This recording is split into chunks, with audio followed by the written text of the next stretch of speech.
You say you are morally obligated to do remarkable things. Why? Well, I think partly because life is so difficult and challenging that unless you give it everything you have, the chances are very high that it will embitter you, and then you'll be a force for darkness and not good.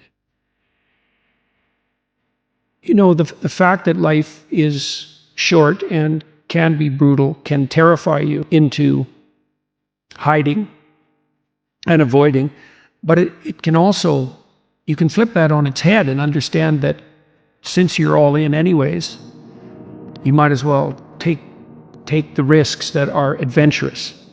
And that's a very good thing to understand.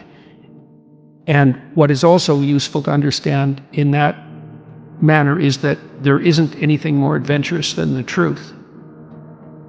This is something that took me a long time to figure out. Well, you can craft your words to get what you want, and people do that all the time. They craft their words so they can avoid taking responsibility for things they should take responsibility for, or they can craft their words to gain an advantage that they really don't deserve. That's what you do when you manipulate. And the problem with that, you might say, well, why not do that if I can get what I want? And the answer to that is, you aren't necessarily the best judge of what you need. And it's easy to be deluded in what you want. And that's the sort of delusions that people chase if they chase power. If you decide instead that you're going to just say what you believe to be true, you have to let go of the consequences. And you might think, well, I don't want to let go of the consequences because I want to control what's going on. But what you miss then is adventure, because if you don't control what's going on, you don't know what the hell's going to happen. And maybe that's exciting. And actually, there's no doubt about it. And then you have the additional advantage if you're attempting to say what you believe to be true and attempting to act in the manner that you think is most appropriate. That's genuinely you, and you have the force of reality behind you. Now, obviously, that's what you have if you're trying to, say, live in the truth, is you have the force of reality behind you. That seems like a good deal. Then you have the reality and the adventure. So why is that a moral obligation? Well, if you hide and you don't let what's inside of you out, and you don't bring into the world what you could bring, and you become cynical and bitter, you will start doing very dark things. So you'll start, not only will you not add to the world what you could add, but you will start being jealous of people who are competent and doing well and work to destroy them. So that's the pathway to hell.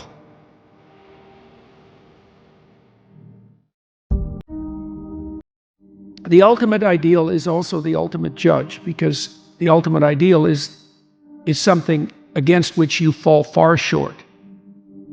And that might be so painful that you can barely stand it.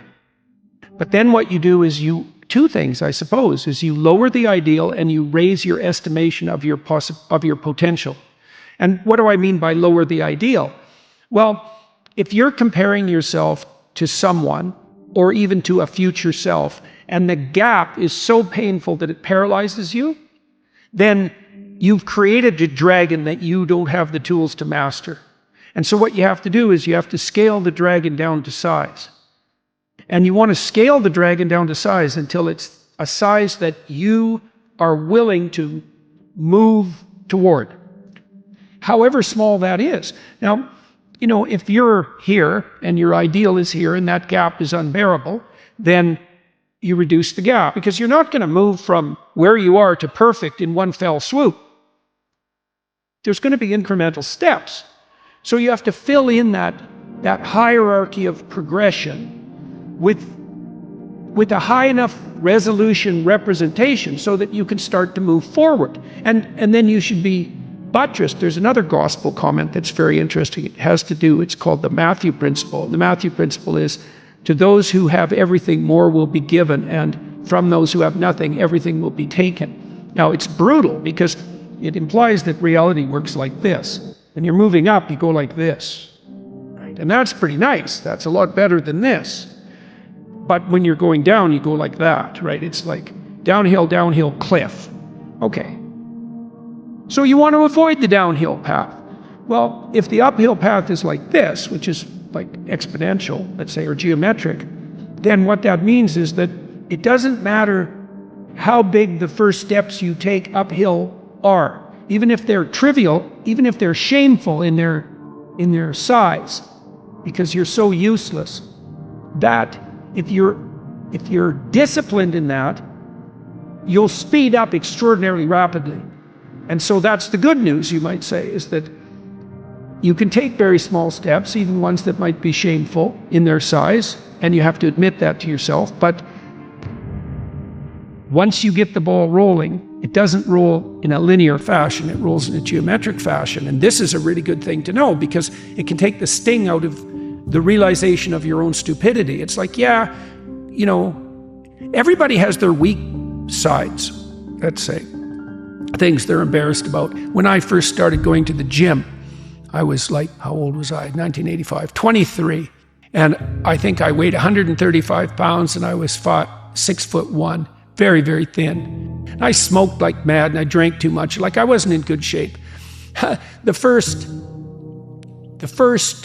attempts forward I took in the gym, I went to this swim exercise class. It was me and this like really fat guy, young guy, probably not in any worse shape than me, and like 7 old women, over 70, and they could outswim me. Like, it was pretty damn humiliating. And so I did a semester of that and got myself in somewhat better shape. And then I started to go to the gym to work out, to lift weights. And that was also rough because, you know, I'd be underneath the bloody bench press trying to lift 75 pounds off the rests. And, you know, some muscle-headed bastard would come over and tell me how to do it. And it's like, yeah, thank you. But, you know, it's embarrassing. And lots of times people won't do things like go to the gym because they're so embarrassed about how they look or what sort of shape they're in. And it's a pain to start at the bottom. But you start at the bottom where you're weak. And if you want to rectify what's weak, you have to accept the fact that you're at the bottom and that the first steps are going to be painful. You know, it took me about 3 years, but I stopped smoking and then I stopped drinking and I gained 40 pounds of muscle in like 3.5 years, something like that. I got a lot more physically confident and a lot more coordinated, because working out with dumbbells makes you coordinated, right? Because it exercises all the small ligaments and the tendons. And so my lower body in particular got a lot more coordinated. Then I could dance, so that was better when I was going out dancing, because I did a lot of that in graduate school.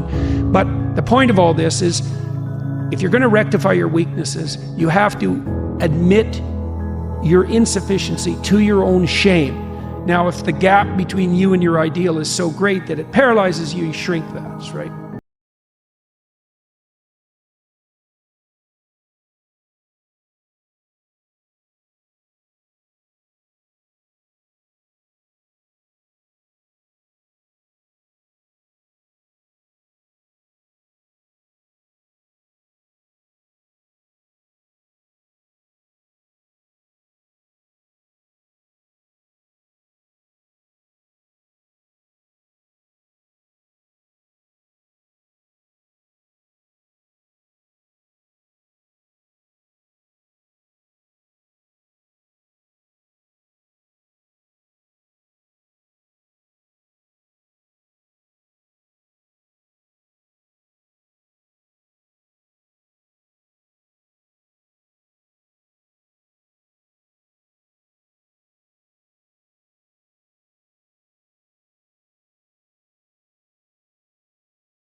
For themselves and want to do great things, they like to set their sights high, and yet they feel despondent in the comparison. Yeah. So I think there's a pride in that too, like, I can be, I want to be. Well, or that's who I should be comparing myself to, right? That's the pride. And the pride is something like, I should be that, or even I could be that. It's like, well, maybe you could, but you're certainly not going to do it, as you already pointed out, without the apprenticeship. Right, so you could say that the despondency is actually is in proportion to the false pride. Now, I wrote a chapter in, I think, my first book, which was compare yourself to who you are today, not to who someone else is. Sorry, I mangled that to some degree, but you get the point. The proper comparison group for you is you yesterday. Because you can make, first of all, you're the only control group that's appropriate to you. Because you have a certain set of talents and possibilities and limitations and tragedies that are truly unique to you. And so you might be comparing yourself to someone else on some dimension, but it's not a reasonable comparison because you don't know what talents they were blessed with, and you also don't know what opportunities they had that you didn't, etc. It's just not a reasonable comparison. It's a lot better to think about who you were and then to think, well, could you be somewhat better in some dimension? And the positive thing about that is the answer is almost always yes. Now, you can orient that transformation towards some stellar target, and that's a reasonable thing to do, but that doesn't exactly mean that you should compare yourself to that target. Aiming at something and comparing yourself to it are not exactly the same thing. Plus, your bloody comparison is also a delusion. You know, that's another thing that you have to understand, is that you look at the person you're jealous of, and really what you're doing is you're looking through a very narrow aperture at a very thin slice of their life. You're looking at the thin slice of their life that's turning out the best, but you're also looking at a thin slice of their life that's marketed to be the best, right? And you have no idea what the horror of that person's life might be in its totality. And you have no idea if the deal was, say you wanted to be Russell Brand. There's a good example. You wanted to be Russell Brand. You wanted to be as charismatic and as famous as he is. Well, your real wish is that you get to have everything Russell Brand has, but none of his problems. Well, come on. I mean, it's no wonder that a vision like that would make you despondent, because it's naive, it's resentful, it's jealous, it's bitter, and it's unreasonable. You have to take the good with the bad. You have to take the bad with the good. And people rarely think about that when they're thinking about, the famous people they think they'd like to be. If you could have what you wanted in this moment, and I could deliver it, what would it be? How much of the mess that you see around you would vanish if the mess that you could put straight was put straight? The question always is, why do something? Because doing nothing is easy. You just sit there and you don't do anything. That's real easy. The question is, why would you ever do anything? And the answer to that has to be because you've determined by some means that it's worthwhile. In many ways, that's what you should be doing at university. That's exactly what you should be doing, is trying to figure out who it is that you're trying to be, right? And you aim at that. And then you use everything you learn as a means of building that person that you want to be. And I really mean want to be. I don't mean should be, even those things are going to overlap. You know perfectly well that if you put your mind to it and you make the proper sacrifices, there are things you can set straight. What advice do you have for a young man in his 20s?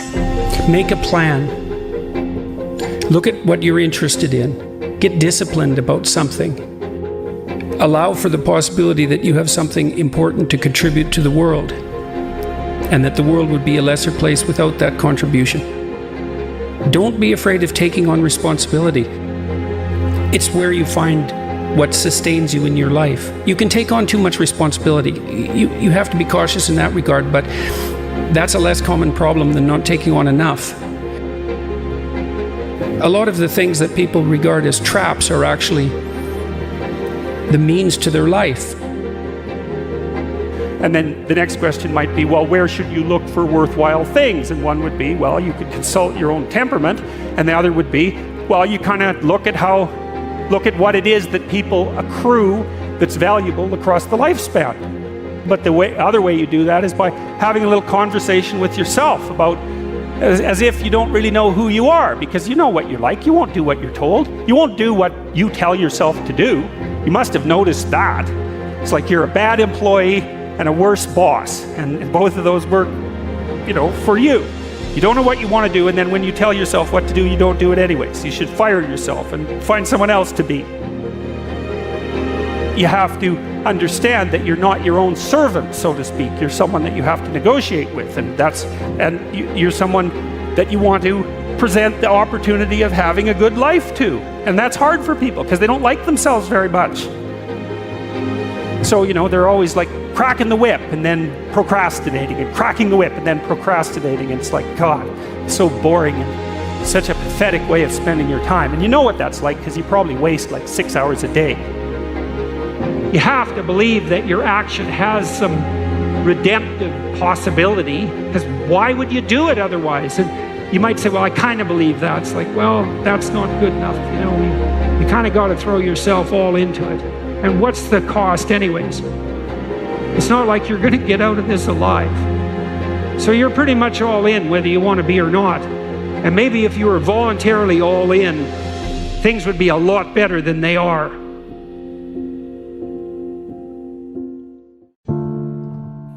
If the world isn't everything that you want it to be, maybe you're not acting the way you should. One of the things people do to buttress themselves against failure is to never let themselves really gain clarity about what they need and want. Let's say you try something, but you only do it half-heartedly.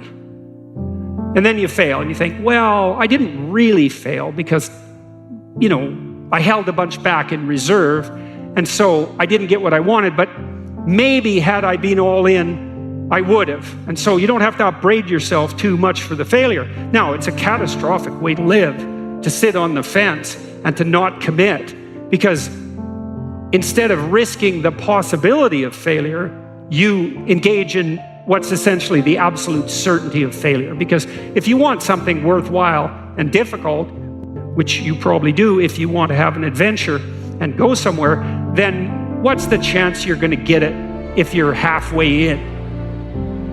You can't be halfway in, but that sort of protects you against failure, because you can tell yourself, well, if I tried, I could have done it. It's like, you tell yourself that 200 times and your life's over.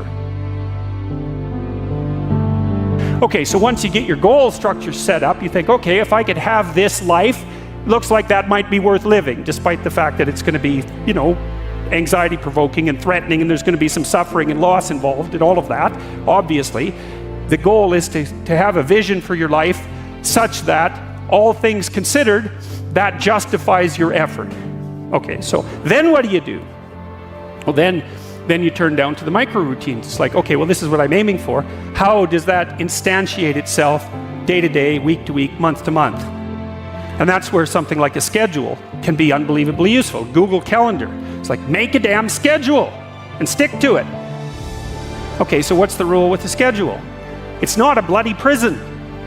That's the first thing that people do wrong. They say, well, I don't like to follow a schedule. It's like, well, what kind of schedule are you setting up? Well, I have to do this, then I have to do this, then I have to do this, and then I just go play video games, because who wants to do all these things that I have to do? Set the damn schedule up so that you have the day you want. If I was going to set it up so it was the best possible day I could have, what would it look like?